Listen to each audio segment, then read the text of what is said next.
네, 안녕하십니까. 예, EBS 수능 대표 강사 이범석입니다.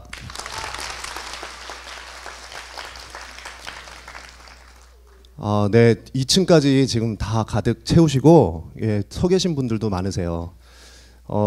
이곳 울산에 내려오면서 나름 설레는 마음을 가지고 내려왔는데 저희 처갓집이 경상북도이긴 하지만 경상도 지역입니다. 그래서 이쪽에 내려올 때마다 항상 친근한 마음을 가지고 내려오는데 오늘 이렇게 자리를 가득 메워주신 열기를 보니까 뭔가 제가 조금이라도 알고 있는 것을 하나라도 더 드리고 가야겠다 이런 생각을 좀 해보게 됩니다.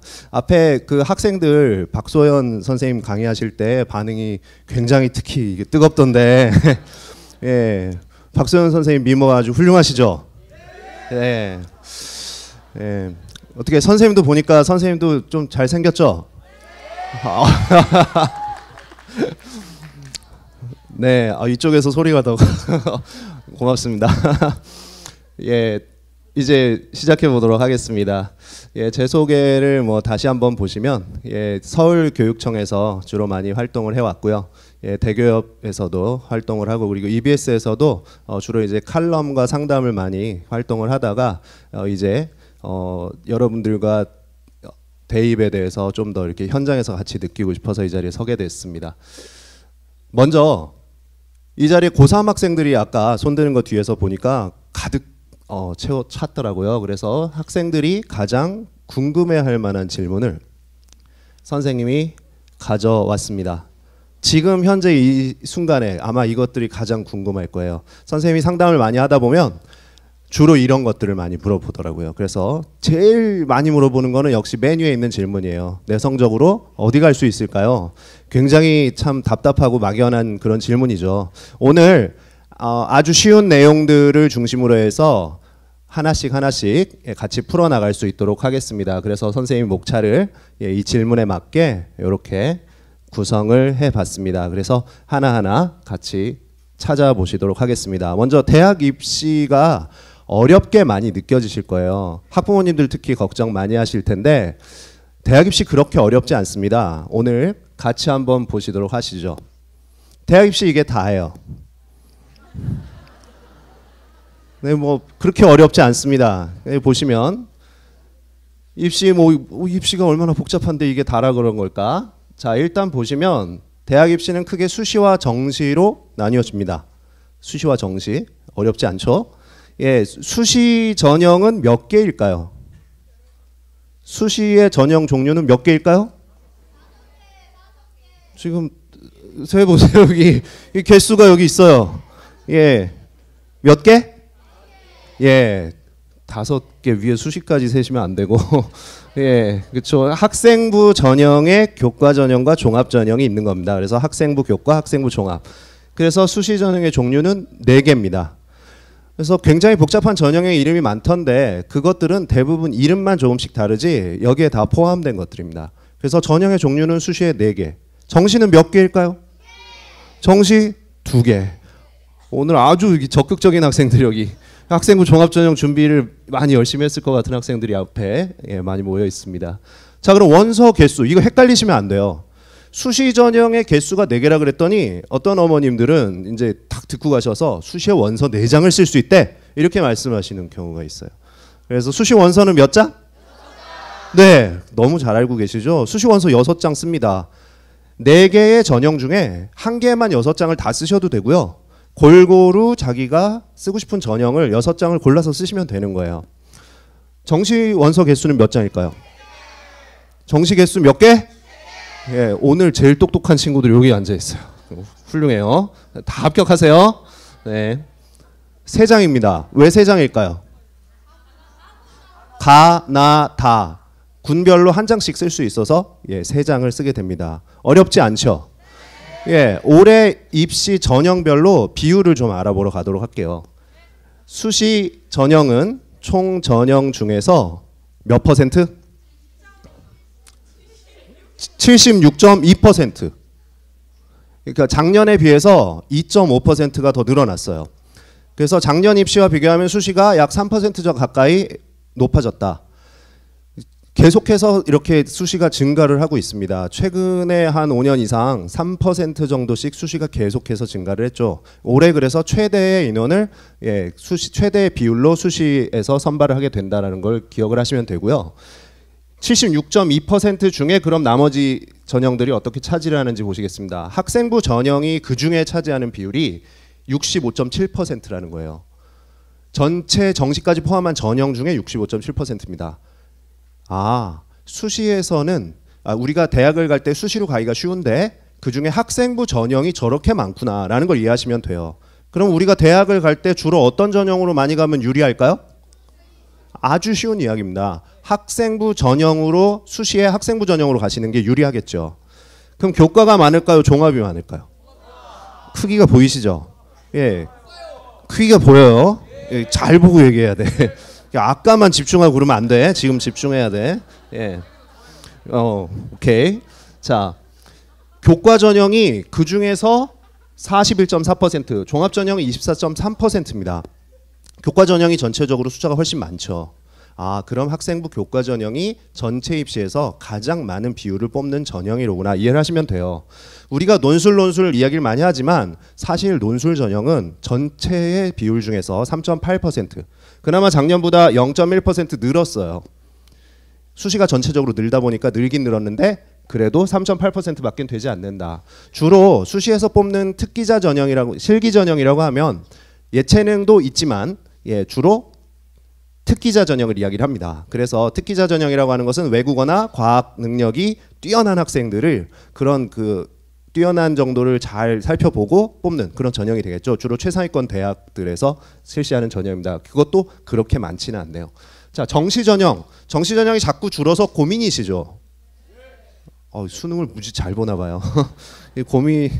사실은 이 수능 점수가 잘 안 나오는 학생들에게 정시는 쉽지 않은 전형입니다. 그런데 이제 정시도 사실 단일 전형으로만 봤을 때는 전체에서 5분의 1, 20%를 차지하는 그런 전형이고요.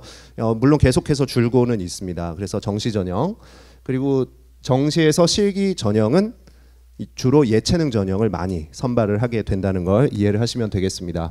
어렵지 않죠? 자, 그러면 이 수시와 정시 중에 우리가 주로 도전해야 될, 그리고 가능성이 높은 보다 중요한 전형은 어떤 전형일까요? 수시가 되겠죠. 그래서 수시 전형에 우리가 좀 더 신경을 쓰면 어떨까? 그럼 수시로만 대학을 가면 될까요? 아니죠. 정시도 그 다음 순서로 기다리고 있습니다. 그래서 두 개를 다 준비를 하셔야 되는데 그래도 기본적으로는 수시 비율이 높다, 이렇게 잘 이해를 하시면 되겠습니다. 문제 다시 한번 풀어보죠. 학생부 전형이 보다 중요할까요? 논술 전형이 보다 중요할까요? 비율이 아주 쉽죠. 고민하실 필요가 없어요. 학생부 전형이 좀 더 수월할 것 같아요. 학생부 교과 전형이 좀 더 수월할까요? 종합 전형이 수월할까요? 어떤 게 비중으로 봤을 때 더 중요하게 보이세요? 그럼 우리 학생부 교과 전형으로 주로 준비하면 되겠네? 뭔가 이상하죠. 뭔가 이상해요. 그냥 비율만으로 따지기에는 중요도를 이야기하기엔 좀 어렵습니다. 왜? 자꾸 종합 요새 매스컴에서도 그렇고 언론에서도 그렇고 자꾸 종합 전형이 중요하다고 이야기를 해요. 교과 전형이 훨씬 많은데 왜 종합 전형이 훨씬 중요하다고 하는 걸까요? 바로 여기 똑똑한 친구가 있어요. 얘들 때문에 그렇습니다. 지금 보시면 아까 파란색 부분에 있는 파란색 교과 전형은 전국 단위로 봤을 땐 41.4%지만 학생들이 그토록 가고 싶어하는, 선호하는 대학에 있어서는 교과 전형이 거의 없다는 걸 보실 수가 있어요. 그럼 주로 어떤 전형이 많을까요? 어떤 전형이? 종합 전형이 자그마치 50%에 육박을 합니다. 상위권 7개대라고 하죠. 어떤 대학들일까? 학생들이 정말 가고 싶어하는, 어떤 학생 물론 나는 서울대는 너무 인간미가 없어가지고 별로 가고 싶지 않아, 이런 친구들 가끔 있어요. 선생님도 그랬어. 그런데 사실 정말 가고 싶죠. 그래서 서울대, 연세대, 고려대, 그 다음에 서강대, 성균관대, 한양대, 한 개는 또 어딜까요? 이화여대까지를 보통 대입에서 집계할 때 상위 7개대 이렇게 집계를 합니다. 그리고 15개, 15개대는 어딜까요? 그 뒤로 중앙대, 경희대, 한국외국어대, 서울시립대, 그 다음에 건국대, 동국대, 홍익대, 예, 숙명여대까지 이렇게 15개 대학 정도를 학생들이 정말 가고 싶어 합니다. 근데 이 선호하는 대학들이 종합전형 이렇게 많이 뽑다 보니까 종합전형이 자꾸 중요하다라고 이야기를 하게 되는 것입니다. 자, 그러면 이 대학은 종합전형만 많이 뽑느냐? 아니죠. 지금 보시면 이 초록색으로 표시된 거는 논술전형입니다. 아까 논술전형 3.8%라고 이야기했죠. 그런데 이 대학들은 논술전형도 10% 이상, 20% 가까이죠. 이 15개대로 하면. 그래서 논술전형도 학생들이 굉장히 선호하는 대학들이 많이 뽑다 보니 학생들이 논술에도 많이 도전을 하게 됩니다. 그러나 논술전형은 묻지마로 지원하시면 안 되죠.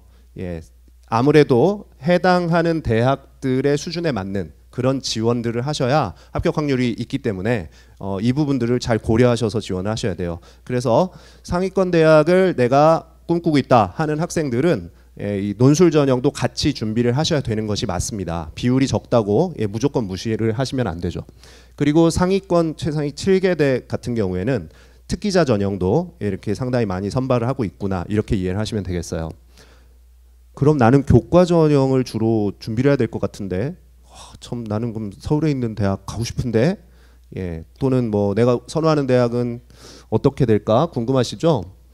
서울 소재 대학 전체로 따지면은 교과 전형이 그래도 더 많습니다. 그래서 너무 종합 전형만 이렇게 중요하다라고 요새 자꾸 이야기를 하지만 분명히 다른 전형들도 많이 존재를 한다. 그리고 전체 지역에 있는 국립대학들 있죠. 지역 법정 국립대학들 같은 경우에는 대부분 교과 전형을 중심으로 선발을 하고 있습니다. 그렇기 때문에 이런 부분에 있어서도 잘 고려를 하셔서 너무 종합 전형에만 이렇게 억지로 매달리실 필요는 없다. 그래서 학생에 맞는 그런 지원 전략이 중요하다. 이렇게 이해를 하시면 되겠어요. 혹시 이 자리에 교대를 지원하시는 학생이 있을 수 있어요. 이 교대 같은 경우에는 특이하게도 종합 전형과 얘는 무슨 전형일까요? 정시 전형으로 주로 선발을 하는구나 이렇게 이해를 하시면 되는 겁니다. 그래서 여기에 맞는 준비를 하셔야겠죠. 네, 제가 지금 보여드리는 것은 이제 다소 지금 학생들에게는 좀 실망스러운 것일 수도 있는데 그래도 우리가 현실을 좀 이해를 하셔야 되기 때문에 가져왔습니다. 지금 네, 이게 장내가 술렁이고 있는데요. 예, 너무 동요하실 필요 없어요. 예, 동요가 되시죠? 예, 이게 현실입니다. 그래서 작년 대학교 1학년, 이제 1학년이 올해 1학년이 된 학생들, 작년 고3들 같은 경우에는 재학생이 56만 7,419명이었어요. 예, 그런데 인구가 자꾸 점점 급감을 하고 있다고 하는데 왜 하필이면 우리 세대가 이렇게 걸리게 된 걸까요? 그래서 네, 안타깝게도 올해 고3 학생들의 재학생 인원수가 가장 많습니다. 예, 그래서 이거를 보여드리는 이유는 현실을 빨리 인식하고 어떻게 하자? 어떻게 해야겠다? 예, 열심히 그렇죠, 파이팅. 열심히 더 노력하셔야 된다라는 거예요. 지금 친구들하고 오늘 끝나고 PC방으로 지금 갈 시간이 없어. 정신 바짝 차리셔야 된다는 거죠. 그래서 지금 고3 학생들 그리고 내년부터는 6만 명씩이 줄어들게 됩니다. 그래서 2년 후에는 자그마치 10만 명 이상이 학생에 줄어든다는 걸 보실 수가 있는데요. 이거를 보시면은 쉽게 이해하실 수가 있는데 매년 수능 응시 인원을 보시면 재학생 같은 경우에 비율이 점점 줄고 있다. 근데 여러분 때는 살짝 늘 수 있을 것 같기도 하고요. 예, 그런데 이제 재학생들보다는 이제 또 이 졸업생들도 우리가 주목을 해봐야겠죠. 졸업생들의 비율은 매년 늘어나고 있습니다. 이 부분을 이제 말씀을 드리려고 해요. 무슨 이야기냐면요. 바로 6월, 9월 수능, 6월, 9월 수능, 6월, 9월 수능 3개년간의 재학생과 졸업생의 응시 인원 비율을 정리해 가지고 왔습니다. 지금 보시면 아시겠지만 비슷한 패턴이 매년 반복해서 나타나고 있죠. 위에 있는 이 초록색으로 표시된 것들이 재학생들이 6월, 9월 수능을 보는 인원입니다. 재학생들은 수능 때 인원이 떨어지게 되는군요. 왜 그럴까요? 수시에 합격한 학생들은 수능을 보러 가지 않아요. 이제 그게 가장 큰 영향이겠죠. 뭐 다양한 이유가 있습니다. 재학생들은 수능 때 이렇게 줄어들게 되는데 또 이 성적이 또 안 좋은 학생들이 또 실제로 원서만 내놓고 안 가는 경우도 많아요. 그래서 여기서 빠지는 학생들은 대부분 성적이 어떤 학생들이 많이 빠진다? 낮은 학생들이 많이 빠져요. 자, 그런데 여기 무서운 것이 요 밑에 있습니다. 6월 때도 9월 때도 6만 명, 7만 명이 들어오다가 갑자기 2배인 14만 명에 가까운 학생들이 갑자기 들어오게 되는 게 수능입니다. 이 졸업생들이 이렇게 수능 때 갑자기 들어오다 보니까 저 학생들 중에는 1년 동안 열심히 대학 입시만 준비한 친구도 있고 또 어떤 친구들이 또 들어올까요? 예, 반수도 아니고 그냥 대학을 멀쩡히 잘 다니다가 그냥 갑자기 수능을 보러 와요. 왜 올까요, 얘들? 예, 정말 이상한 아이들이죠. 대학을 계속 잘 다니면 좋은데, 예, 나는 의대 가야지, 예, 나는 더 좋은 대학 가야지 하면서 이 친구들이 시험을 보러 다시 들어옵니다. 그렇게 되면 이 친구들은 상위권을 차지하게 되죠. 그래서 이 졸업생들의 이런 그 수능 때 나타나는 이런 효과 때문에 재학생들이 성적을 유지하기가 그렇게 쉽지가 않습니다. 그 부분을 이해하시라는 말씀을 드리려고 하는 거예요. 그래서 매년 이렇게 점점 졸업생들은 늘어나고 있고 재학생들은 줄어들고 있구나 한 상황이고요.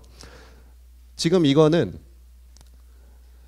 서울시 학생들의 성적을 다 모아서 분석을 해본 2년 전에 나왔던 결과입니다. 그래서 이것을 보시면 100분위 점수가 처음에 97%에 있던 재학생, 이게 재학생의 성적이에요. 재학생이 평균을 다 내는 겁니다. 그래서 이 학생이 결국 6월, 9월 수능에 가면서 성적이 어떻게 변하는지 평균을 낸 거예요. 어제 혹시 3월 모의고사 학력평가 성적표 받으셨나요? 어저께 나왔죠. 예, 지금 다시 술렁이고 있습니다. 어제 엄마 안 갖다 드렸어요, 지금. 예, 어제 나왔습니다. 예, 그래서 보셔야 되는데 이 3월 성적을 수능 때까지 끌고 유지해 가지고 간다는 것이 얼마나 힘든 것인가를 현실로 보고 계시는 겁니다. 그렇기 때문에 이 부분을 가지고 실망하시라는 것이 아니라 이 부분을 이해하고 원서를 쓰셔야 된다는 겁니다. 이게 중요해요. 그래서 나는 당연히 성적이 오를 거야라고 다 믿고 있어요. 그렇지만 그렇지 않을 수도 있다는 것을 반드시 기억을 하셔야 돼요. 물론 이 중에서 성적이 오르는 친구들 당연히 있습니다. 이건 평균일 뿐이죠. 올해 서울시 교육청에서 분석한 자료에 의하면 몇 퍼센트 정도의 학생은 성적이 오를까요? 수능 때. 그렇게 적지 않아요. 한 15% 정도. 학생은 성적이 오릅니다. 재학생들 중에 여기 있는 학생들 중에 특히 여기 앞자리에 이렇게 아까 선생님 잘생겼다고 했던 친구들 꼭 그 안에 드시기 바랍니다.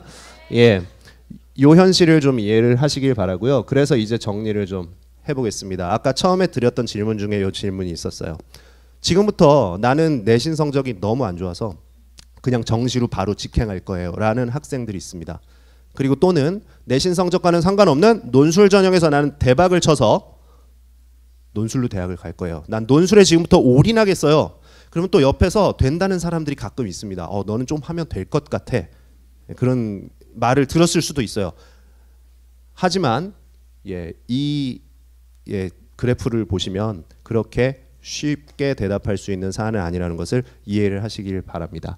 그리고 요 질문을 하나 더 드릴게요. 정시 전형에서 졸업생들은 과연 합격자들 중에 몇 퍼센트를 차지할까요? 대학별로. 제가 작년에 오늘 뭐 카메라도 여기 여러 대가 있어서 대학 이름을 말씀드리지 못하지만 모 대학 입학사정관님을 만나서 여쭤봤어요. 정시에 합격한 학생들 중에 졸업생 비율은 몇 퍼센트나 되나요? 몇 퍼센트쯤 나왔을까요? 70%가 넘는다 그러더라고요. 서울에 있는 아까 여러분들이 저기 아까 7개 대학 중에 하나였습니다. 그래서 정시는 확실히 졸업생들에게는 굉장히 유리하다. 이걸 이해를 하셔야 되는데 그렇다고 여기 지금 거의 다 재학생들인데 여러분들에게 실망만 드리고 할 수는 없죠. 학생부 종합전형의 재학생의 합격 비율은 몇 퍼센트 정도 될까요? 이건 거의 많은 대학들이 굉장히 공통적으로 나타나요. 종합전형에서는 재학생을 좋아할까? 졸업생을 좋아할까? 이거는 대부분의 대학에서 90%가 넘습니다. 그렇기 때문에 여기 대부분의 재학생들이시죠? 재학생들의 전략은 분명해지게 되는 거죠. 그래서 여러분들께서는 재학생들에게는 수시가 유리하고 졸업생들에게는 이 정시가 유리하다는 것을 이해를 하고 돌아가시면 돼요. 이것만 알고 가셔도 여러분들이 원서를 쓰시고 대입 전략을 수립하시는데 큰 도움을 받으실 수 있을 거라고 생각합니다. 자, 그러면 이제 전형별로 지원 전략을 짜기 위해서 아까 드렸던 질문들 중에 여기에 해당되는 이야기를 좀 해보도록 하겠습니다. 나는 어떤 전형으로 좀 가면 좋을까? 6장의 원서를 쓸 때 나는 어떤 종류의 원서를 쓰면 좋을까에 대해서 궁금하시죠? 이 부분을 풀기 위해서 이제 일정을 제가 보여드릴게요. 올해의 대입 일정입니다. 여러분들이 이제 겪게 될, 다 시험만 나열돼 있죠. 안타깝게. 색깔로 좀 구분해 봤는데요. 지금 보라색으로 표시되어 있는 것은 학력평가, 그리고 모의고사 6월, 9월, 그리고 수능까지가 되겠습니다. 그리고 파란색으로 표시된 부분은 그쵸, 여러분들이 학교에서 보는 지필평가가 되겠죠. 보통 중간고사, 기말고사 이렇게 보고요. 요즘에 수행평가로도 많이 하죠. 그런데 이 중에서 이제 6월 모의고사 이야기를 먼저 좀 해보려고 그래요. 6월 모의고사 성적이 중요할까요? 안 중요할까요? 6월 학력평가, 6월 학력평가. 평가원에서 실시하는 여러분들이 처음 보는 시험입니다. 평가원이라고 하는 것은 바로 수능을 출제하는 기관이죠. 6월, 9월 수능 이렇게 3개의 시험입니다. 여기 9월 모평이 또 있네요. 그리고 수시 접수를 그 다음에 바로 하게 됩니다. 자, 그럼 수시 원서를 접수할 때 우리가 기준이 되는 모의고사 성적은 6월이 될까요? 9월이 될까요? 9월 모평을 보고 나서 수시 접수를 하네요. 그럼 9월 성적을 충분히 9월까지 올려서 그 점수를 가지고 수능에 접수를 하면 되겠네요. 날짜를 자세히 보시면 9월 모평이 9월 5일 날 시험을 치릅니다. 성적표가 나오는 것은 약 2주에서 3주 후예요. 그리고 열흘도 되지 않아서 수시 원서는 접수를 마감을 합니다. 그렇기 때문에 9월 모의고사는 성적이 없는 상태에서 학부모님과 학생들은 수시 원서를 써야 해요. 그러면 결국엔 뭘 기준으로 볼 수밖에 없다? 6월 성적을 기준으로 볼 수밖에 없어요. 그래서 지금 몇 달 남지 않았죠. 6월까지 최선을 다하셔서 받을 수 있는 성적이 이게 나의 수능 성적으로, 아까 그래프 기억나시죠? 사실 6월 성적만 유지하는 것도 그리 만만한 일은 아닙니다. 그렇기 때문에 6월 성적을 현실로 받아들이시고 그 부분에 맞춰가지고 원서를 쓰는 게 사실은 맞아요. 그래서 그 부분을 이해를 하셔야 돼요. 그래서 6월 모평 성적이 원서를 쓸 때 중요한 기준이 된다는 걸 이해하시고요. 그 다음에 교과 내신 등급 중요할까요? 교과 내신 등급 중요하겠죠. 이 내신 등급도 중요한 원서를 쓰는 기준이 됩니다. 기준이 또 하나가 있는데요. 원서 쓸 때 고려해야 될 사항이 바로 학생부에 기록되어 있는 비교과라는 활동들이죠. 그래서 이 세 가지만 고려를 하면 조합이 딱 나옵니다. 이 학생이 어느 정도 수준의 대학을 어느 전형으로 어떻게 넣으면 좋을지 이 세 가지를 가지고 판단하는 거예요. 그러면 6월 모평 성적을 가지고 뭘 측정을 할까? 정시 가능성을 일단 볼 수 있습니다. 모평은 그대로 수능으로 이어지는 시험이기 때문에 수능 연습이잖아요. 점수가 거의 그대로 비슷하게 가요. 그렇기 때문에 수능 때 이 정도 점수를 맞으면 정시에 이 정도 가겠구나를 알 수 있죠. 그래서 6월 모평 성적으로 이걸 측정하는 겁니다. 그리고 최저 등급을 충족할 수 있는지 여부가 나와요. 그래서 최저가 있는 전형을 교과 전형이든 논술 전형이든 또는 종합의 상위권 대학들은 최저가 필요하죠. 이런 전형에 응시를 하게 됐을 때 최저 등급을 내가 과연 맞출 수 있을까?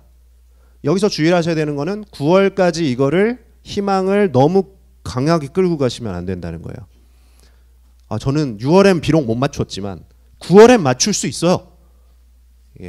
저도 작년까지는 학교에서 담임을 하고 이 자리에 서게 됐는데 학생들 거의 100이면 100 다 그 이야기를 합니다. 저는 최저 9월엔 맞출 수 있어요. 안타깝지만 그렇게 많이 맞추지 못합니다. 그래서 6월 모평 성적을 기준으로 최저도 기준을 삼으실 필요가 있습니다. 물론 성적이 오르는 학생이 있습니다. 아까 15% 정도로 말씀드렸죠.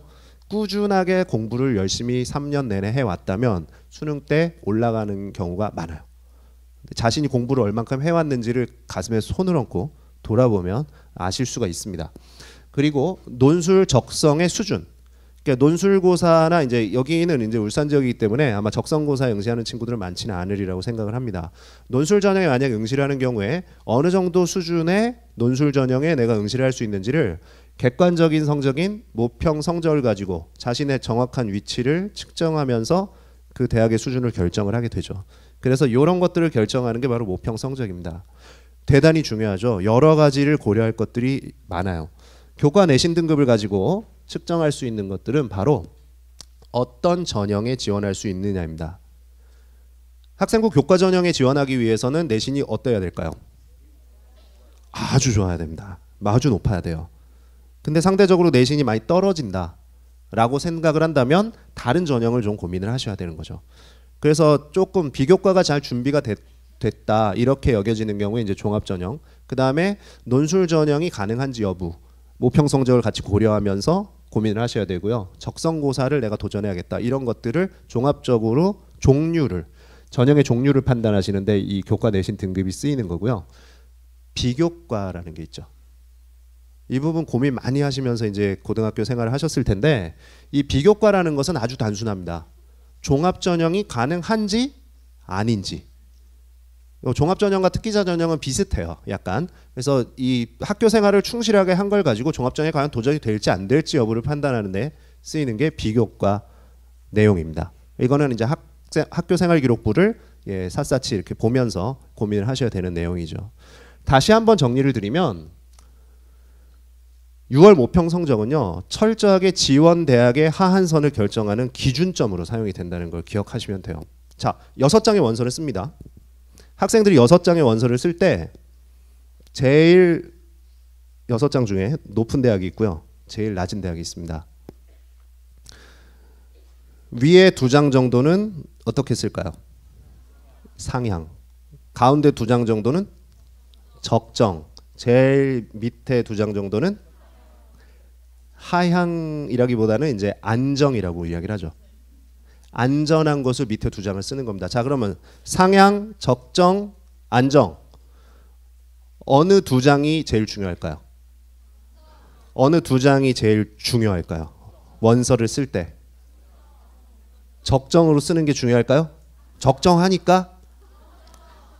자, 맨 밑에 2장이 제일 중요합니다. 왜냐하면 6장 다 합격하면 좋을까 안 좋을까? 수시원서 6장을 썼는데 6장이 다 붙었어. 그럼 좋을까요 안 좋을까요? 원서를 잘못 쓴 거죠. 그렇죠? 더 높여 썼어야죠. 6장 다 붙으면 그 원서 잘못 쓴 겁니다. 그렇죠? 그럼 몇 장 정도 붙어야 아주 잘 썼다고 박수 칠 수 있을까요? 맨 밑에 1장이나 2장 정도를, 아니죠. 맨 위에 1장이나 2장 정도를 추가 합격으로 붙었을 때 이제 대박을 쳤다라고 하는 거고요. 예. 만약에 위에 쓴 대학들이 다 떨어진다 하더라도 뭐만은 반드시 붙어야 될까요? 맨 밑에 있는 대학 하나는 반드시 붙어야 됩니다. 이걸 못 붙으면 무슨 일이 발생할까요?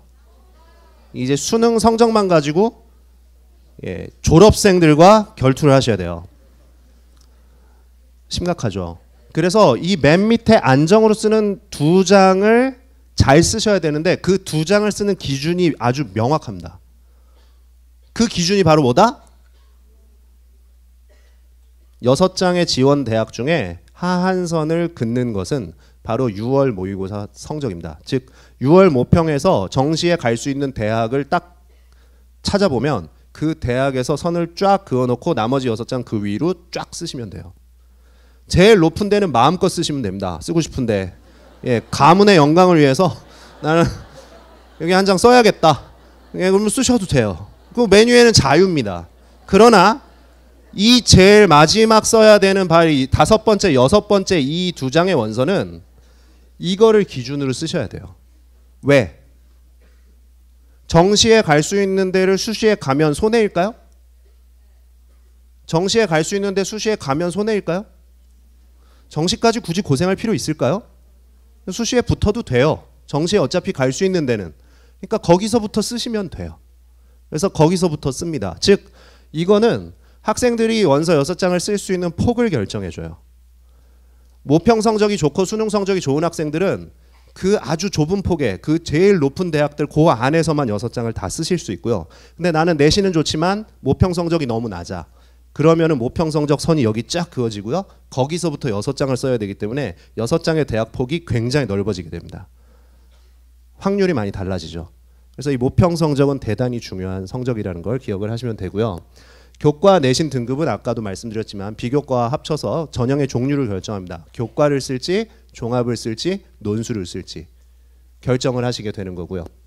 그리고 추가로 결국에 수시에서 가가지고 결투 가지고 다른 원서 넣은 친구들과 결국에는 뭘 가지고서는 결정을 할까요? 합부를? 결국에는 내신 등급 가지고 주로 결정을 합니다. 비교과, 종합전형 같은 경우는 비교과를 합쳐서 결정을 하게 되죠.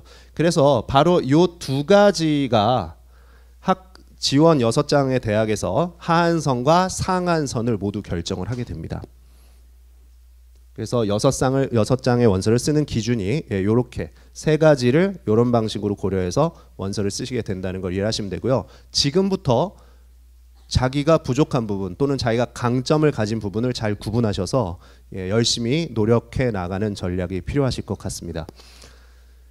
네, 이어서 계속되는 일정을 좀 보면요. 수능 이후에 수능 성적표가 12월 5일 날 나오고요. 수시 최초 합격, 추가 합격이 이 기간 동안 이루어지게 됩니다. 여기 계신 모든 분들은 여기서 입시를 마치셔야겠죠. 여기서 가능하면 입시를 마무리해야겠죠. 예. 그 밑에 줄로 가면은 좋을까요? 안 좋을까요? 자세히 보시면 정시 접수 기간이 해를 넘어가면서 새해 년도 2019년 1월 1일을 학교에서 담임 선생님과 함께 보내셔야 될 수도 있어요. 요거만은 우리가 하지 않기로 여기서 끝내는 걸로 하셨으면 좋겠습니다. 여기 계신 분들 모두 여기서 끝내기로 할까요? 네. 지금부터 그 목표를 위해서 열심히 전략을 세우고 노력하실 수 있으면 좋겠네요.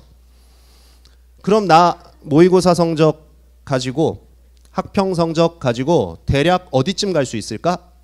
정시에. 요걸 보시면 돼요. 100분위 평균을 내시면 됩니다.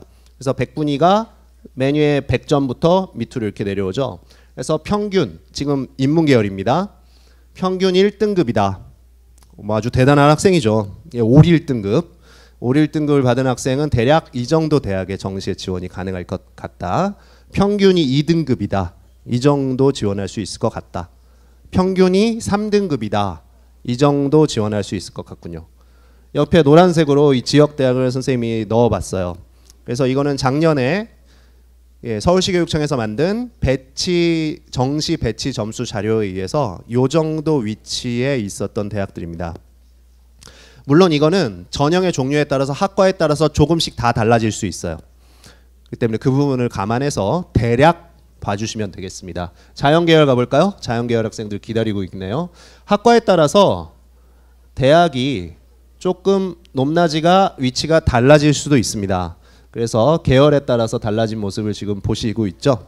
그래서 계열에 따라 조금 점수 차이가 있다. 평균 2등급, 역시 평균 3등급을 받으면 정시에 이 정도 대학에 진학할 수 있다. 이렇게 여기시고 수시 원서 6장 중에 맨 밑에 6번째 장을 어디서부터? 여기서부터 까셔야 된다는 거예요.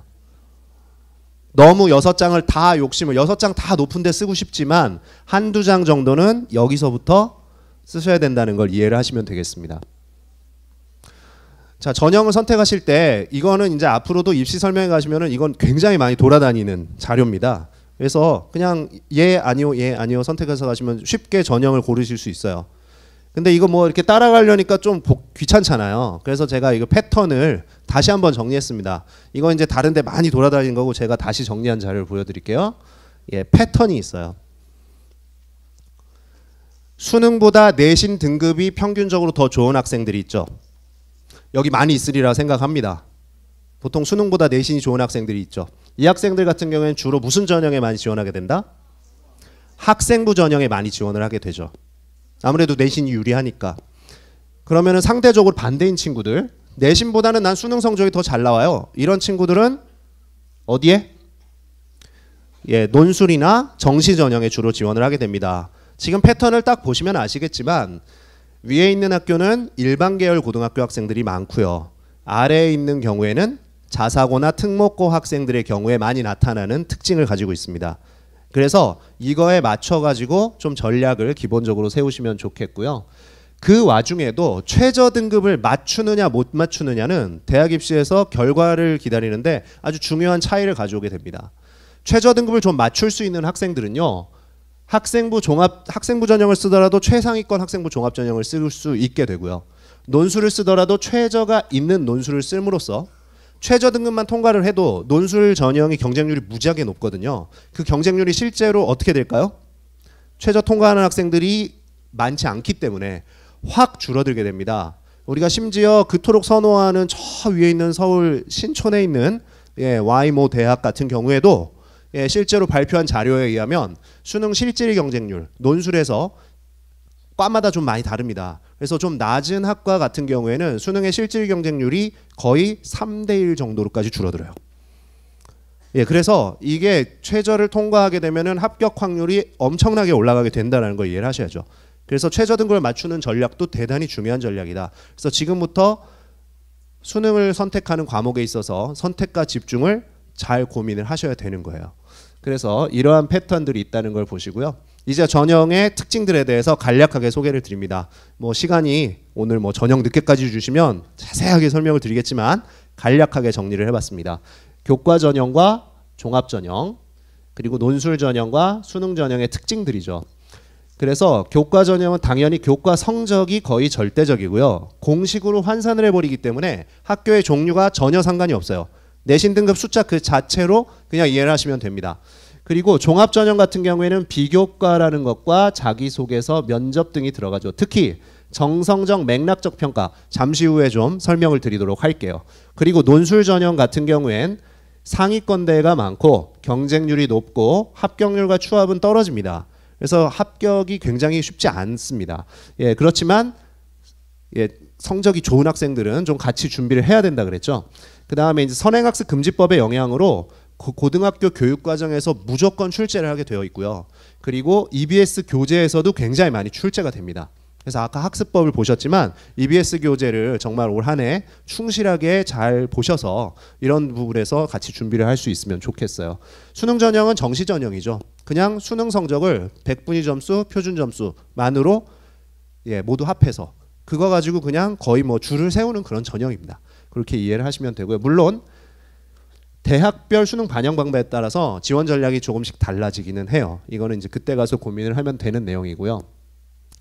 내가 학생부가 좀 괜찮다라는 학생들은 당연히 위에 있는 두 개의 전형을 주로 쓰게 되는 거고요. 다시 한번 설명드리면 내가 수능이 좀 괜찮다 그러면 밑에 있는 두 개의 전형으로 가는 겁니다.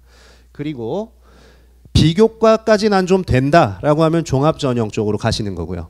그 다음에 난 비교과 준비가 좀 안 됐다 그러면 교과 전형을 좀 많이 고려를 하셔야 되는 거죠.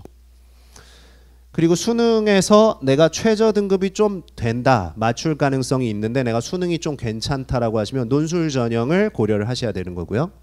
그리고 표준 점수와 백분위 점수 합이 해볼만 하겠다 싶으면 수능 전형으로 가게 되는 겁니다. 이렇게 해서 나는 어떤 전형에 적합한지에 대해서 고민을 해보시고 전략을 세워 나가시면 좋겠습니다. 학생부 교과 전형 사례를 좀 들고 왔는데요. 교과 전형이 이제 요게 올해 2019학년도 여러분들이 적용받게 될 교과 전형의 내용입니다. 그래서 지금 보시면 대부분 교과 100%, 지금 부경대나 울산대 이런 경우에는 출결이 10% 들어가는데 대부분의 경우에는 출결이 그렇게 크게 차이가 나지 않습니다. 그렇기 때문에 출결의 부분에 있어서 보다는 교과 성적이 결국에 1단계에서 결정을 하고요. 나머지 그냥 교과 100전형 같은 경우에는 그냥 교과로 모두 그냥 원서만 내면 그냥 교과를 가지고 공식에 넣어서 교과가 높은 학생들이 그냥 가는 거죠. 다만 최저 등급이 없는 학교도 있고 있는 학교도 있다. 라는 걸 이해를 하셔야죠. 그래서 이 부분을 잘 고려하셔서 지원을 하셔야 되고요. 수능 최저를 과연 내가 얼마만큼 맞출 수 있을 것인가, 어떤 전략으로 맞출 수 있을 것인가. 요거 같은 경우에는 작년 성적이 아직 대학교에서 공개가 안 됐어요. 그래서 재작년 성적을 가져왔습니다. 그래서 이 정도 성적이 공개가 되어 있고 매년 비슷한 패턴으로 나타납니다. 왜냐하면 교과 전형은 점수가 늘 공개가 되어 있기 때문에 자기 점수를 어느 정도 맞춰서 지원을 해요. 그래서 매년 비슷한 선에서 점수가 나타나게 된다. 그래서 지금 보시면 평균 성적입니다. 대부분 다 평균 성적인데 제가 요 학교는 울산대학교, 여기 제일 가까운 학교죠. 여기는 컷이 공개되어 있어요. 컷이. 그래서 컷을 갖고 왔습니다. 그래서 다른 학교보다는 좀 낮아요. 당연히. 예, 한참 낮습니다. 근데 평균으로 가면 좀 비슷해집니다. 평균으로 가면 비슷해지는데 컷은 차이가 좀 나죠. 그래서 여기는 컷이 공개가 되어 있기 때문에, 그리고 한 개가 4등급이었어요. 최저도. 예, 뭐 한 개 4등급 정도면은 한번 해볼 만 하죠. 도전해 볼 만합니다. 아까 무슨 과목을 좀 도전해서 최저를, 제일 쉬운 과목 뭘까요?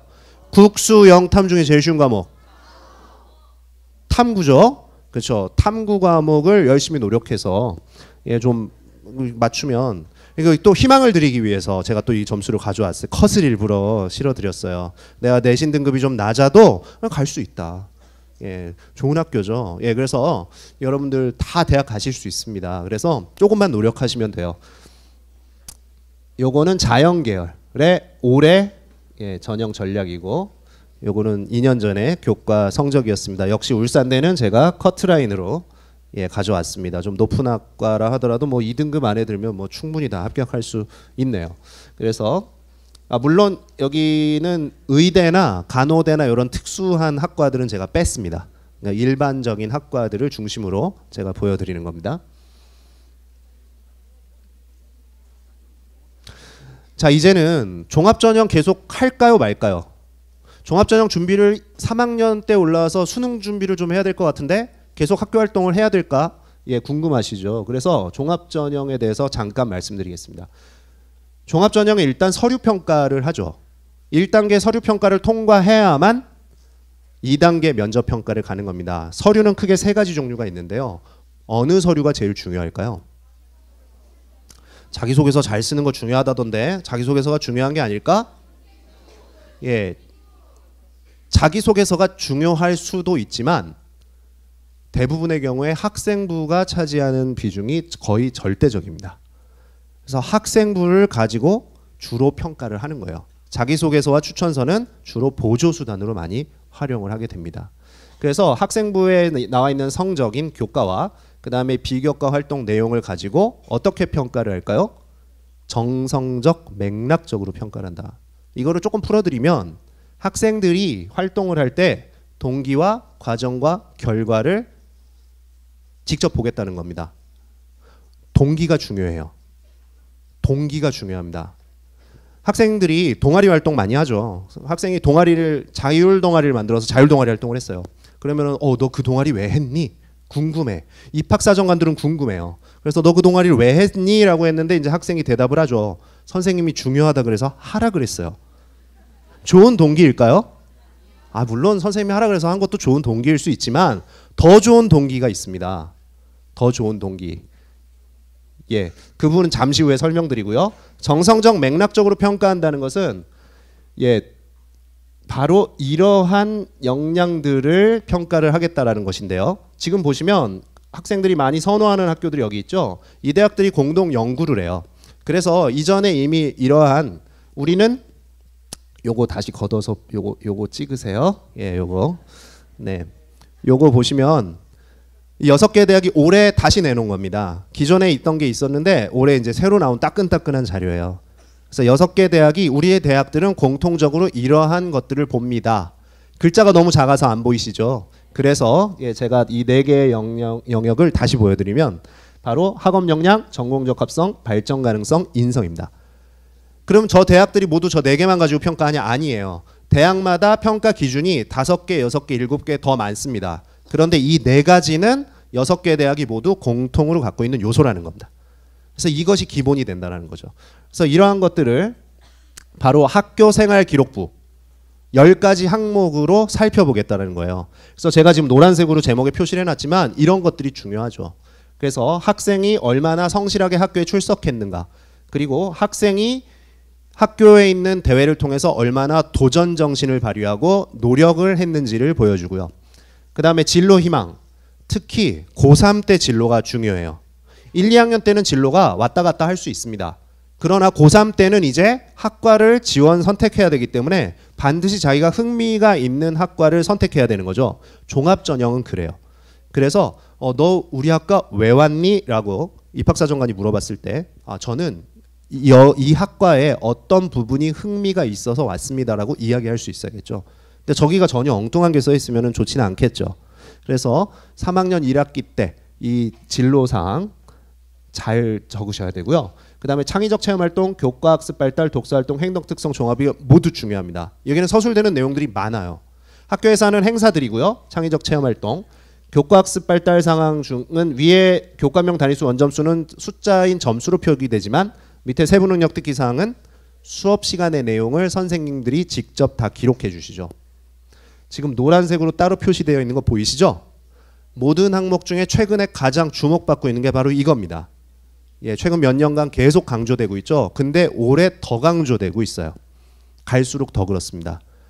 이거는 잠시 후 설명드리고요. 그리고 독서활동, 예, 책 제목밖에는 못 적지만 독서활동을 통해서 학생의 독서 수준을 이해를 할 수 있기 때문에 이 독서활동 사항도 중요하고요. 행동특성 및 종합의견, 담임선생님이 1년 동안 지켜보시고 써주는 거예요. 물론 3학년 때는 이제는 기록하지 않습니다. 3학년 1학기 때까지만 하고 원서를 넣기 때문에 2학년 때까지 기록이 들어가죠. 학생의 인성과 성실함과 모든 것을 보여주는 종합의견입니다. 그래서 중요합니다. 그래서 이런 부분들이 정성적 맥락적으로 평가된다는 건데, 아까 세부능력 특기상 중요하다고 말씀드렸을 겁니다. 세부능력 특기상이 왜 중요하냐 지금 설명을 드리죠. 예전에는 학생부 종합전형이라고 하면 교과와 비교과 두 가지로만 나눠서 이야기를 했습니다. 그래서 학교 성적과 그 다음에 비교과 활동만 잘하면 된다. 근데 최근에는 좀 다르게 구분을 하고 있죠. 요즘에 종합전형은요, 이게 좀 바뀌었어요. 세 가지로 나누고 있는데요. 교과 성적, 교과 활동, 교과 외 활동으로 나누고 있습니다. 자, 이 중에서 중요한 게 하나가 생긴 거죠. 이전에는 없던 녀석이 하나 생겼어요. 뭐가 새로 생긴 걸까요? 바로 얘들은 이런 식으로 내려와서 그대로 이어지는데요. 이 두 개를 합친 녀석이 나타났습니다. 바로 교과활동입니다. 이 교과활동은 아까 말했던 세부능력 특기사항, 바로 그걸 말씀드리는 거예요. 세부능력 특기사항에 적는 내용은 어느 시간에 활동한 내용일까요? 수업 시간에 활동한 내용입니다. 하루에 1교시부터 7교시까지 했던 수업 시간 내내 학생이 무엇을 했는가에 주목을 하는 겁니다. 왜냐? 학교에서 보내는 시간 중에 가장 절대적으로 많은 시간을 차지하고 있기 때문에 그렇습니다. 학생이 가만히 앉아가지고 엎드려가지고 잠을 잤다. 이거는 정말 아니죠. 예, 그러면 학생이 어떻게 수업 시간에 적극적으로 토론하고 발표하고 이런 활동에 참여했다. 그럼 그 무슨 내용을 그렇게 했느냐? 자세하게 적어주는 거예요. 그 활동을 가지고 주로 주목해서 선발을 하겠다라는 것입니다. 그래서 학생부 종합전형 바로 이 수업 시간의 내용이 중요해요. 그럼 3학년 1학기 학생부 종합전형으로 나는 도전을 해야겠다라고 생각하는 친구들은 3학년 1학기 동안의 한 학기 내내 수업 시간 동안 활동한 내용이 필요할까요? 안 할까요? 절대적으로 필요합니다. 그리고 1, 2학년 때 가꿨던 그런 내용들을 3학년 때 꽃을 피우는 시기예요. 그렇기 때문에 3학년 1학기 수업 시간 동안 활동한 내용만으로도 충분히 어필할 수 있는 부분들이 있다는 거죠. 그래서 종합전형을 나는 써야겠다라고 생각을 하신다면 3학년 1학기 때까지도 활동을 기존에 하셨던 것만큼, 최소한 기존에 하셨던 것만큼은 쭉 하셔야 된다는 거예요. 그래서 그 부분을 이해하시고 종합전형을 좀 준비를 하시면 좋겠습니다. 바로 이 세부능력 특기사항이 중요합니다. 아이고, 네. 찍으시고요. 네. 그럼 어떻게 활동을 하라는 거냐? 간단히 다시 설명을 드리면 아까 동기 과정 결과를 기억하시라 그랬어요. 자, 동기 중에 제일 좋은 동기가 따로 있다고 아까 말씀드렸죠. 무슨 동기가 제일 좋은 동기일까요? 너 그거 왜 했니? 라고 물어봤을 때 뭐라고 대답하는 게 좋을까? 이 거의 정답이 있습니다. 입학사정관들과 대학 교수님들은 정말 원하는 정답이 있어요. 뭘까요? 이 똑똑한 친구들이 다 모였네. 바로 지적 호기심입니다. 저는 역사교사인데요. 예, 수업 시간에 만약에 흥선대원군에 관해서 수업을 했다라고 한다면 학생이 갑자기 수업을 탁 듣다가 흥선대원군? 갑자기 너무 궁금해. 이런 거 있죠. 그럼 무슨 생각을 하면 좋을까요? 그 다음에 오늘 집에 가서 찾아봐야지. 그럼 집에 가는 길에 일단 집에는 책이 없고 그럼 어떻게 해야 돼요? 예, 학교 도서관을 들려야겠죠. 또는 뭐 지역 도서관을 들려서 흥선대원군과 또는 개화기 초기에 있었던 사건들의 책을 찾아볼 수 있겠죠. 그래서 이거를 누가 시켜서 하는 건 좋지 않아요. 어떻게 하는 게 좋을까? 예, 스스로 막 찾아가는 겁니다. 그리고 찾아봐요. 이렇게 활동을 하면 돼요. 이 지적 호기심이라는 동기가 정말 중요하죠. 그리고 개별화. 과정에 있어서 활동하는 과정에 있어서 개별화가 중요합니다. 친구들끼리 같이 모여서 하는 활동이 너무 많아요, 학교엔. 그래서 같은 동아리에서 실험을 같이 했다 그래도 우리 동아리에서 실험을 했다 그냥 이렇게만 적죠. 근데 입학사정관들은 한 번 더 물어봅니다. 어떻게? 그럼 그 실험에서 너는 무슨 역할을 했니? 라고 물어봐요. 그럼 저는 이 실험에서 실험 도구를 챙겼어요. 실험이 끝나고 실험 도구를 모두 깨끗이 씻었어요. 뭐 아주 구체적인 이야기들. 이 실험에서 가장 결정적인 아이디어를 낸 게 저였습니다. 그건 어떤 내용이었어요. 이런 것들. 개별화된 내용들을 강조해 주는 게 필요하죠. 다 똑같이 한 거는 의미가 좀 떨어져요. 그래서 이 과정에서는 자기주도와 개별화가 드러나는 내용이 중요하고요. 그럼 결과가 있겠죠. 시키지 않았는데 혼자 열심히 지적 호기심을 가지고 번쩍번쩍하면서 책을 찾아보고 뭔가를 공부했어. 그러면 어떤 결과가 이루어질까요? 성장이 이루어집니다. 그리고 수업 시간에 자꾸 발표를 했어요. 그리고 뭐가 길러질까요? 발표력이 이만큼 길러졌어요. 라는 구체적인 성장의 내용을 적는 겁니다. 자, 그러면 학생이 이렇게 성장하면 자신감이 어떻게 될까? 자신감이 어떻게 될까요?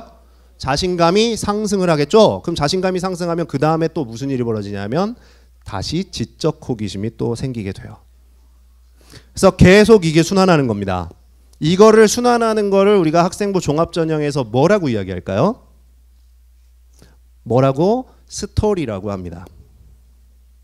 이 과정을 스토리라고 하는 것입니다. 그래서 그 과정을 계속해서 하게 되는데 문제는 이거를 활동만 하고 끝나면 안 돼요. 어떻게? 예, 기록으로 남겨야 된다는 거죠. 선생님들이 24시간 쫓아다니면서 학생들 활동을 모두 기록해 주진 않습니다. 현실적으로 불가능한 면이 많죠. 그럼 기록은 가능하면 누가 해놓는 것이 좋을까요? 예, 3학년 1학기 때까지도 활동한 내용들 일기 쓰듯이 매일매일 개별화된 내용으로 동기를 잘 고민해가면서 성장한 내용까지 잘 정리하실 수 있길 바라요. 예, 그렇게 도전하시면 종합전형을 잘 준비하실 수 있습니다. 자, 이제 논술 전형을 얼른 가서 알아볼게요. 예, 논술 전형을 보시면 논술은 지역에 따라서 이렇게 좀 수도권에 좀 집중되어 있는 경향이 있습니다. 그래서 수도권 대학, 서울에 있는 대학을 좀 지원하는 학생들 중에 성적이 좀 모평 성적이 좀 잘 나오는 친구들, 예, 고민을 하시면 좋겠고요. 여기도 있죠. 예, 부산대와 울산대에서 예, 논술 전형을 봅니다. 그래서 울산대 같은 경우는 의예과죠. 그래서 논술 전형을 이렇게 준비하시면 되는구나. 노란색으로 표시된 대학들은 최저 등급이 없는 대학들입니다. 그래서 내가 최저가 과연 가능한지 가능하지 않은지. 물론 최저 등급이 없는 대학들을 지원했을 때는 경쟁률은 예, 좀 감수를 하셔야 돼요. 그래서 논술 준비를 하실 땐 이렇게. 자, 이제 수능 대비 전략을 좀 하면서 어떻게 수능을 공부하면 좋을지 좀 가볍게 좀 알아보도록 하겠습니다. 자, 수시를 나는 준비해야 된다. 나는 수시로 갈 거야 라고 한다면 수시에서 필요한 수능은 최저 등급이에요. 최저 등급을 준비할 때는 뭐가 필요하다 그랬죠 아까? 선택과 집중이 필요하겠죠. 그래서 누가 더 잘했는지를 잘 보세요. 이 1번 친구, 2번 친구 중에 어느 친구가 더 수시 최저 준비를 잘했을까요? 이 뒤에 왜 등급이 5개지? 뒤에 2개는 탐구예요. 국수형 탐탐입니다. 그래서 탐구 2개는 보통 평균을 많이 내죠. 그래서 이 친구 평균 내면 2등급. 그래서 여기도 평균 내면 2등급. 그래서 모두 위에 친구 아래 친구 평균은 2등급 똑같아요. 그렇지만 분명히 최저 등급을 더 잘 준비한 친구가 있습니다. 누구죠? 예, 1번 친구죠. 왜냐하면 이 친구는 2개 3이 가능합니다. 2개 3. 그쵸? 그래서 이 친구가 훨씬 더 준비를 잘했죠. 밑에 친구는 2개 3이 돼요? 안 돼요? 안 되죠. 그렇기 때문에 선택과 집중이 더 필요하다라는 겁니다. 그래서 수시에서 수능을 준비하실 때 이제는 선택과 집중을 좀 하셔야 돼요. 그래서 수능에서 모든 과목을 다 잘하는 게 반드시 대수는 아니다. 물론 정시로 가시려면은 어떻게 해야 될까요? 어차피 네 과목의 점수를 다 합쳐요. 그렇기 때문에 정시 같은 경우에는 모두 중요합니다. 그래서 나는 정시까지 봐야 된다라고 생각을 하시면 당연히 네 과목 골고루 다 하셔야 돼요. 그래서 잘할 수 있는 과목을 먼저 하는 것이 수시든 정시든 공통된 그런 전략이 되겠습니다. 그럼 공통된 전략, 잘할 수 있는 과목은 뭘까요? 국수, 영, 탐 중에 여기 있는 모든 학생들이 공통적으로 제일 잘할 수 있는 과목이 사실은 있어요. 뭘까요? 바로 탐구죠. 지금 생각을 해보세요. 초등학교 때부터 2학년 때까지 11년 동안을 열심히 공부를 했는데 국수, 영 점수가 쉽게 올라요, 안 올라요? 11년을 했는데 이게 쉽지 않습니다. 그런데 여러분, 제가 역사교사라서 말씀드리는 건 아니지만 탐구는, 정말 탐구는 얼마면 가능할까요? 오늘 잘 오셨어요. 착각을 깨고 가셔야 돼요. 큰일 날 뻔했네. 한 달 아니죠. 최소한 몇 달? 6개월 필요합니다. 제가 학생들과 매년 3학년 학생들과 이 공부를 같이 해봤을 때 6개월 정도가 필요해요. 아무리 똑똑한 학생도. 여기서 주의를 하셔야 되는 게 상위권 학생들 중에 탐구를 무시하다가 낭패를 겪는 경우가 굉장히 많습니다. 근데 제일 잘할 수 있는, 내가 1등급을 받을 수 있는 정말 확실한 과목이거든요. 준비만 잘한다면. 그렇기 때문에 이걸 놓치시면 안 돼요, 탐구를. 그래서 탐구를 놓치지 말자. 탐구 선택은 그럼 아까 우리 아까 박소연 선생님과 탐구 선택에 대해서 같이 나눴죠? 그걸 참고해서 잘 선택을 하시기 바라고요. 자, 영어입니다. 영어. 영어는 절대평가인데요. 중요할까요? 중요할까요, 영어? 영어 절대평가라고 공부 안 하고 무시 많이 했어요. 근데 작년 정시에 엄청난 위력을 발휘했죠. 정시에 영어가 어떤 위력을 발휘하는지 잠시 후에 설명드리고요. 한 가지, 제가 역사교사라서 그런 건 아니지만 한국사 잠깐 설명드리면, 작년에 서울에 있는 그 유명한 강남에, 서울 강남에 엄청난 자사고, 학생들 수능 성적이 엄청난 학생들입니다. 다 1등급, 2등급으로 쫙 이렇게 도배될 학생들이에요. 근데 이 학생들 중에 제가 우연히 이제 성적을 이렇게 얼핏 볼 기회가 있었어요. 근데 이 학생들 중에 국수, 영탐은 111, 2, 12, 12 이렇게 쭉 나오다가 갑자기 한국사 5, 6, 7 이런 학생들이 자그마치 10명 중에 한두 명씩 계속 발견이 됩니다. 이 학생들 나름 수능 1, 2등급 다 이렇게 받는 학생들 최상위권 대학 다 수시로 지원했거든요. 최저 등급 맞췄을까요? 못 맞췄을까요? 작년에 난리가 났었어요. 한국사가 갑자기 작년에 어렵게 출제됐어요. 1등급 통과 비율이 재작년에는 20%가 넘었는데 작년에는 겨우 10% 넘겼죠. 굉장히 어려웠습니다. 근데 실제 문제가 어렵진 않아요. 근데 학생들은 어려웠죠. 왜 그럴까? 쉽다고 해서 공부를 아예 안 한 거예요. 한 번은 보셔야 됩니다. 조심하시기 바라고요. 최저 등급 주의하시고. 자, 이제 영어 설명드릴게요. 좀 전에 말씀드렸듯이 정시에서 영어가 왜 중요하냐?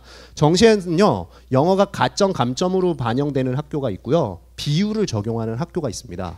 그런데 이 가감점을 반영하는 학교들 경우에는 비율 적용을 안 하기 때문에 그냥 점수 그 자체만 딱 더해지고 빼면은 끝이에요. 근데 비율을 적용하는 학교는 그 비율만큼 곱해버립니다. 그래서 그냥 단순히 제시되어 있는 영어 성적의 차이가 그대로가 적용이 되지 않아요. 그 부분을 조심하셔야 돼요. 그래서 예를 들어드리면 가감점을 적용하는 대표적인 대학입니다. 서울대, 고려대, 서강대. 여기는 영어 점수 차이가 실제로 이렇게 차이 난다라고 이야기를 해요. 근데 이 점수가 그대로 그냥 적용됩니다. 그래서 실제로 점수의 차이를 보시면 여기는 지금 1등급 받은 학생들은 지금 아무 차이가 없죠. 근데 2등급, 영어를 2등급 받은 학생들이 표준 점수입니다. 서울대, 고대, 서강대 모두 표준 점수를 이만큼을 더 받으면 2등급, 영어 2등급 학생이 1등급 학생을 극복할 수 있었어요. 점수가 큰가요, 작은가요? 점수가 큰가요? 0.5점인데 표준 점수 0.5점만 더 받으면, 국어에서 표준 점수 0.5만 더 받으면 영어 2등급을 받아도 상관이 없는 거예요. 그러니까 여기는 영어 영향력이 거의 없다라는 겁니다. 그래서 이 대학들은 영어를 2등급, 3등급을 받고도 합격한 학생들이 많이 나왔을까요? 네, 많이 나옵니다. 근데 좀 다른 대학들이 있어요. 연세대, 이화여대, 숙명여대 같은 경우는 실제로 영어 반영 비율로 제시된 게 5점, 7.5점, 12.5점 점점 이렇게 늘어납니다. 등급별로 2등급, 3등급 받을 때마다 영어 등급, 이화여대는 10점씩 차이 난다고 되어 있죠. 근데 숙명여대, 이화여대가 굉장히 크다라고 했는데 실제로 계산을 환산을 해보면 비율을 적용하기 때문에 좀 달라져요, 점수가. 그래서 연대 같은 경우에는 2등급, 영어 2등급 받은 학생이 1등급 학생을 극복하기 위해서 몇 점이 필요했다? 5점. 과목에 따라서는 3점 정도가 필요해요. 이화여대 같은 경우는 5점이 역시 필요했습니다.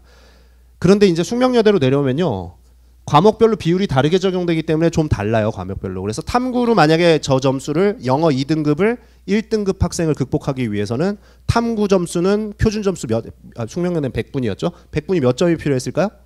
20점이 필요합니다. 영어를 만약에 2등급을 받아버리면 이 학생들은 쉬울까요, 어려울까요? 표준 점수 5점 더 맞는다는 게 이게 그렇게 쉬운 게 아닙니다. 그래서 이 학생들은 영어를 2등급을 받으면 이 대학에 지원하기가 굉장히 어려웠어요. 이 학생들은 전부 다 어디로 갔을까? 아까 서울대, 고대, 서강대 그 학교 영어 2등급 받은 학생들은 선택지가 별로 없었어요. 자, 그러면 저 다른 대학들, 저 밑에 있는 대학들도 내려가면 어떻게 될까? 영어 점수의 영향력이 더 커집니다. 그래서 영어를 단순히 1등급만 받았다면 국수영에서 점수가 조금 빠져도 영어 등급만 가지고도 정시에서 극복 가능한 대학들이 밑으로 내려가면 내려갈수록 점점 더 많아집니다. 그래서 영어 점수만 가지고도 정시에 승부할 수 있는 대학이 굉장히 많았어요. 자, 그렇다면 수능 국수 영탐 중에 무슨 과목부터 공부하는 게 좋을까요? 무슨 과목부터 공부하는 게 좋을까요? 탐구부터 공부하시라고 그랬어요. 탐구. 네, 탐구. 예. 그 다음에 무슨 과목이 좋을까요? 영어가 좋겠죠. 영어는 점수 올리기도 쉽습니다. 왜? 졸업생들과 싸울 필요가 없어요. 나 혼자 공부 열심히 하면 그냥 오릅니다. 점수가. 등급도 오르고요. 절대평가가 그게 또 좋아요. 그래서 영어 공부 소홀히 하지 않기를 바랍니다. 이제 좀 마무리를 향해서 가보려고 하는데요. 진학정보 소개 앞에서도 많이 소개를 드렸기 때문에 지금 보시면 여기 입시정보라는 코너입니다. 첫 화면에서 여기를 누르시면 많은 입시정보들을 이렇게 접해 보실 수가 있겠고요. 대입상담실, 그 다음에 여기 보시면은 지금 대입 설명회, 지금 여기 있는 설명회도 들어가서 다시 보실 수 있어요. 그리고 여기는 아까 또 교육청에서 소개해서 주셨던 어디가라는 대교협 사이트입니다. 여기는 전화 상담이 가능한 게 특징이죠. 전화를 거시면 돼요. 중요한 말씀 드리려고 합니다. 지금부터 시작해도 될까요? 정말 될까요? 그래서 제가 한 학생의 이야기를 가져왔습니다. 저도 학교에 있었기 때문에 학생들의 이야기를 많이 알고 있어요. 내신이 7등급인 학생이 있었어. 자, 희망 가질만 하시죠? 희망 가질만 하세요. 이 친구 재수했어요. 공부를 못해서. 재수해서 결국 간 데가 4년제 가고 싶었지만 전문대밖에 못 갔어요. 어떻게 너무 안타까웠죠, 저도. 그리고 군대 갔죠, 이 친구가. 근데 이 친구가 군대 가서 어차피 피할 수 없는 거 즐겨보자 하고 막 열심히 생활을 했대요. 근데 군대 가서 이 학생이 처음으로 인정이란 걸 받아본 거예요. 그래서 이 친구가 군대 가서 나도 할 수 있다라는 걸 처음으로 깨달았대. 그 이야기를 하더라고요. 그래서 다시 도전하기로 했답니다. 대학에 다시 가야지. 그래서 제대를 하고 군대를 제대를 하고 다시 도전을 해서 논술 전형을 40대 1을 통과를 합니다. 이 친구가. 그리고 같이 또 통과한 게 서류 면접 전형을 30대 1을 또 통과를 해요. 엄청 노력을 했겠죠. 그렇죠? 그리고 이 친구는 그래서 원하는 아까 나왔던 그 7개대, 7개대 거기 중에 하나를 입학을 해요. 말도 안 되죠. 내신 7등급인데. 그리고 이 학생은 무사히 또 취업까지 하게 됩니다. 그럼 이야기가 너무 뻔하잖아. 그렇죠? 근데 이 친구가요. 취업하면은 그냥 그 다음에 나 인생을 편하게 살면 될 것 같아. 그리고 여기서 그칠 수 있지만 나는 이런 경험을 했기 때문에 어떻게 새 목표를 세우고 다시 도전을 해야겠다는 생각을 했답니다. 새 목표가 뭐가 있을까? 예, 그냥 취업으로 그냥 그친 게 아니죠. 이 친구 직업이 뭐였을까요? 이 친구 직업이, 이 친구는 직업이 교사였대요. 예, 그래서 교사가 돼가지고 자기들 학교 학생들을 위해 가지고 막 꿈을 응원해주고 싶었대. 그런데 학교에서 하는 것도 좋지만 더 많은 학생들을 만나가지고 꿈을 응원했으면 좋겠다라고 생각을 했답니다. 예, 그래서 여러분 앞에 서게 됐습니다. 자, 여러분도 할 수 있습니다. 같이 따라해 볼까요? 나도 할 수 있다. 예, 여러분들이 예, 모두 해낼 수 있습니다. 예, 오늘 예, 끝까지 자리 함께 해주셔서 감사합니다. 여기서 마치겠습니다.